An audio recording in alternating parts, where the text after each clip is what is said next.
Hello বন্ধুরা, welcome back to দীপসার ছোট্ট জগৎ। আশা করি তোমরা সবাই ভালো আছো, আমরাও খুব ভালো আছি। আরও একটা ভিডিও নিয়ে আমি পিয়ালি তোমাদের সামনে হাজির হলাম। তো এখানে দেখতেই পাচ্ছ, এখানে ধনে, জিরে আর তোমার দারচিনিকে শুকনো কড়াই আর কি ভেজে নিয়ে দেখো মিক্সিতে পেস্ট করে নেওয়া হয়েছে, মানে গুঁড়ো করে নেওয়া হয়েছে। এই দেখো মিক্সিতে গুঁড়ো করা আমার কমপ্লিট। তো আমার মশলাটা রেডি হয়ে গেছে। এখানে দেওয়া হচ্ছে তোমার গোটা আর কি ধনে, জিরে আর দারচিনি। এরপর দেখো টোস্ট বিস্কুটগুলোকে আমি গুঁড়ো করে নেব আর কি মিক্সিতেই। বিস্কুটের গুঁড়ো কিনলে আর কি বাজারে তোমার বড় প্যাকেট দেয়, আমার যেহেতু অতটা পুরো প্রয়োজন ছিল না। 1 কেজির প্যাকেট কি 500 প্যাকেটও তাও দেয় না মনে হয় 1 কেজির প্যাকেট, তো অতটা আমার লাগবে না। তো ওই জন্য টোস্ট বিস্কুট গুঁড়ো করে নিয়েছি, আর কিছু গুঁড়ো আমার ছিলই।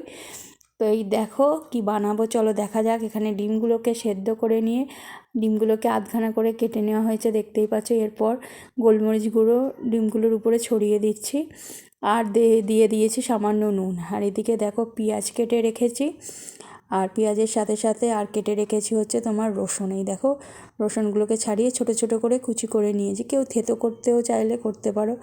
আর এইদিকে আলু সেদ্ধ করে নিয়েছি। আগে উপকরণগুলো তোমাদের সাথে শেয়ার করিনি। এখানে আলু সিদ্ধ করে নেওয়া হয়েছে। এবার আলুটার মধ্যে দেখো কী কী মশলা দেবো। প্রথমেই দিয়ে দিলাম হলুদ গুঁড়ো, দেখতেই পেলে।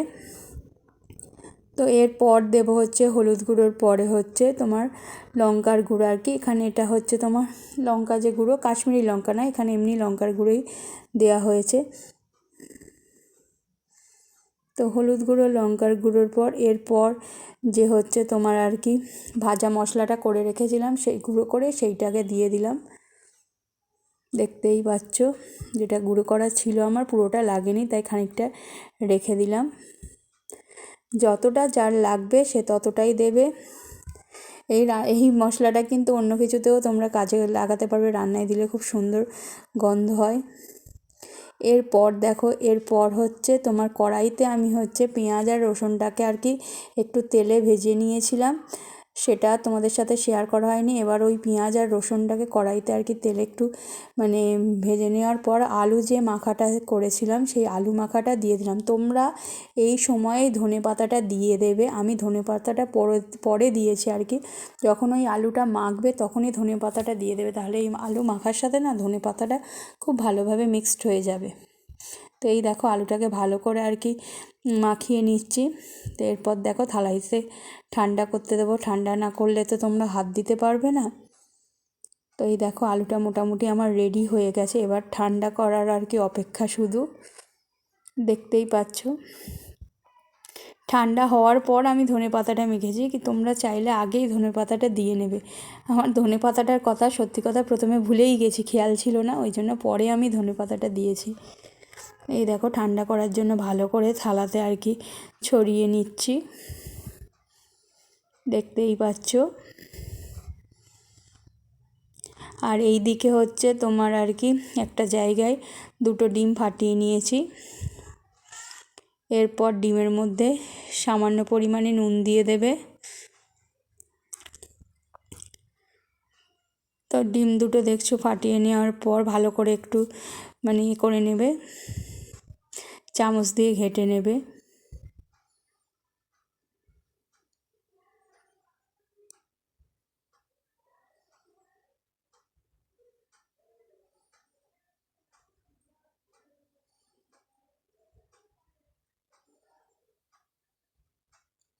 তো ডিমের মধ্যে এরপর দিয়ে দেবো কর্নফ্লাওয়ার। এই দেখো কর্নফ্লাওয়ার দিয়ে দেওয়া হচ্ছে।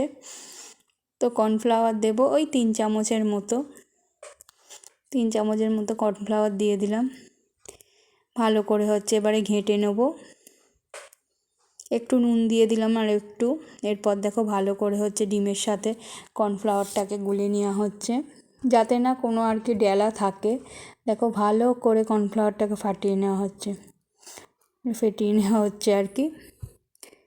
এরপর দেখো, দেখতেই পাচ্ছ, এবারে দেখো এই আলুর এর মধ্যে ধনেপাতা, আমি ধনেপাতাটা চটকে নিয়েছিলাম, সেটা আর তোমাদের সাথে শেয়ার করা হয়নি। এবারে খানিকটা আলুর পুর নিয়ে মাঝখানে একটা আধখানা ডিম হচ্ছে, আস্তে আস্তে দেখো আলুর পুরটাকে ভালো করে নিয়ে ভালো করে তালুতে আর কি তোমার ছড়িয়ে নিচ্ছি। নিয়ে এবার দেখো আধখানা ডিমকে ওর মাঝখানে বসিয়ে দিলাম, দিয়ে এবার চারপাশ থেকে আস্তে আস্তে করে মুড়ে দেবো, যাতে পুরোটা ওই আলুটা আর কি কভার হয়ে যায়। দেখতেই পাচ্ছ। তো এইভাবে প্রতিটাকে আর কি করে নিতে হবে। তো বুঝতেই পারছো কি বানাবো। হ্যাঁ, আজকের বানাবো ডিমের চপ। ডিমের দুরকম হয়, ডিমের চপও হয়, ডিমের পকোড়াও হয়। তোমাদের সাথে আমি পরে আরেকদিন অন্য একটা ভিডিওতে ডিমের পকোড়া শেয়ার করবো। এটা হচ্ছে ডিমের চপ।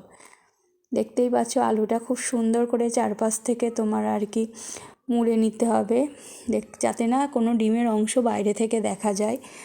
তো এই দেখো ভালো করে, এটা তোমরা এক চিট ডিমেও করতে পারো, আমি আর কি আধখানা ডিমে আর কি করেছি। তো এই দেখো মোটামুটি আমার ভালোভাবে সুন্দর করে কভার হয়ে গেছে চারপাশটা। দেখতেই পাচ্ছ এইভাবে হচ্ছে কটা গড়ে নিতে হবে প্রথমে। দেখতেই পাচ্ছ কি সুন্দর। আলুটা না যত একটু রাখবে, ঠান্ডা করবে, তত আর কি আলুটা বেশি হচ্ছে তোমার জমে যাবে, টাইট হয়ে যাবে, ভালো হবে। তো এই দেখো মোটামুটি আমার একটা হয়ে গেছে, চারপাশে মোটামুটি আলুর কভার কমপ্লিট। দেখতেই পাচ্ছ খুব সুন্দর হয়েছে আর বড় সড়ো হয়েছে দেখো। এরপর আমি ওই যে ডিমের যে গোলাটা করেছিলাম তার মধ্যে একবার ভালো করে চুবিয়ে নেব।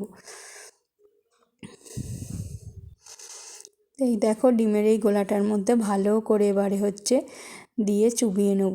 দেখো, দেখতেই পাচ্ছ ভালো করে চোবানোর পর এবারে ওই বিস্কুটের গুঁড়োটা আছে ওর মধ্যে দিয়ে দেবো, দিয়ে সুন্দর করে একটা কোটিং করে দেবো। দেখতেই পাচ্ছ সুন্দরভাবে আমার কোটিং হয়ে গেছে। এইভাবে ডিমের চপগুলোকে আর কি প্রত্যেকটা ডিমের চপকে ভালো করে আর কি তোমার গড়ে নিতে হবে। এখানে প্রথমটা তোমাদের সাথে ভালো করে আমি কিভাবে কি করতে হয়েছে সব একদম সুন্দরভাবে দেখিয়ে দিলাম। পরেরগুলো আর দেখাবো না, একটা করে তোমাদের সাথে শেয়ার করে দিলাম। কোটিংটা কিন্তু খুব সুন্দর হতে হবে, না হলে কিন্তু তোমার হচ্ছে ভেঙে যাবে। এইভাবে আরও একটা বানিয়ে নিচ্ছি দেখো। তো এখানে মাঝখানে আমার আলু দেয়া হয়ে গেছে, আলুর মাঝে ডিম আমার রেডি হয়ে গেছে। এইদিকে দেখো কতগুলো করেও রাখা হয়েছে। এবারে ভাজার পালা। দেখো পরপর পরপর করে সব বানিয়ে নেওয়া হচ্ছে, নিয়ে এবারে শুধু ভাজলেই মানে খাওয়া শুরু হয়ে যাবে। এই দেখো এবার কড়াইতে তেল নিয়ে নেওয়া হয়েছে, সাদা তেলেই আর কি ভাজাটা হবে। এরপর তেল গরম হয়ে যাওয়ার পরে এই দেখো ডিমের চপগুলোকে ছেড়ে দেওয়া হচ্ছে।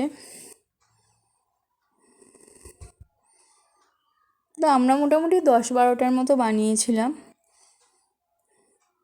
তো এটা প্রথমবারে কড়াইতে দেওয়া হচ্ছে, দেখো চারটে একসাথে 5-6টা ধরবে, বড় বড় যেহেতু হয়েছে তো একসাথে 4-5টা ধরে যাবে। খুব সুন্দর হয়েছিল, একবার বাড়িতে এইভাবে বানিয়ে দেখবে, আশা করি খুব ভালো লাগবে। আর সন্ধ্যের সময় মুখরোচক এইসব খাবার তো একদম জমে যাবে চা কফির সাথে।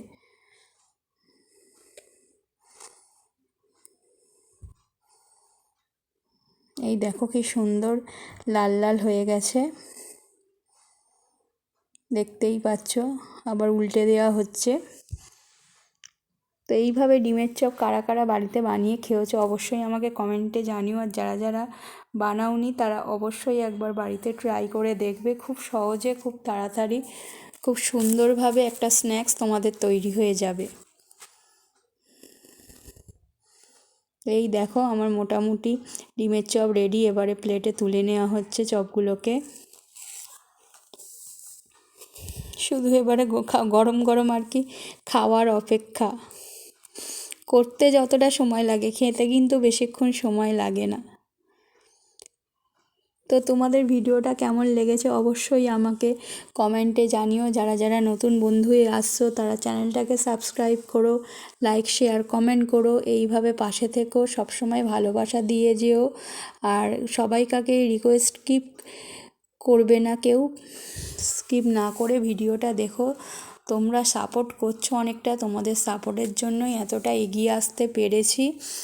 এইভাবে সাপোর্ট করে যেও, এইভাবে পাশে থেকো, ভালোবাসা দিয়ে যেও, দীপশাকে ভালোবাসা দিও। আর এতক্ষণ ধরে ধৈর্য ধরে ভিডিওটা দেখার জন্য তোমাদের সবাইকাকে অসংখ্য ধন্যবাদ। তো প্রথমবারে দেখলে উঠে গেছে, এবারে আবার দ্বিতীয়বারে দেওয়া হয়েছে। তো আমার মোটামুটি রেডি। ডিমের হচ্ছে চপ, এবার গরম গরম সসের সাথে কেউ স্যালাড চাইলে স্যালাডও খেতে পারো। তো পরিবেশন করলেই ব্যাস, সন্ধেবেলা স্ন্যাক্স একদম রেডি হয়ে যাবে। তো বানিয়ে অবশ্যই দেখবে বন্ধুরা। আবার একটা নতুন ভিডিও নিয়ে পরের দিন আসছি। টাটা, বাই বাই, সবাই ভালো থেকো, সুস্থ থেকো।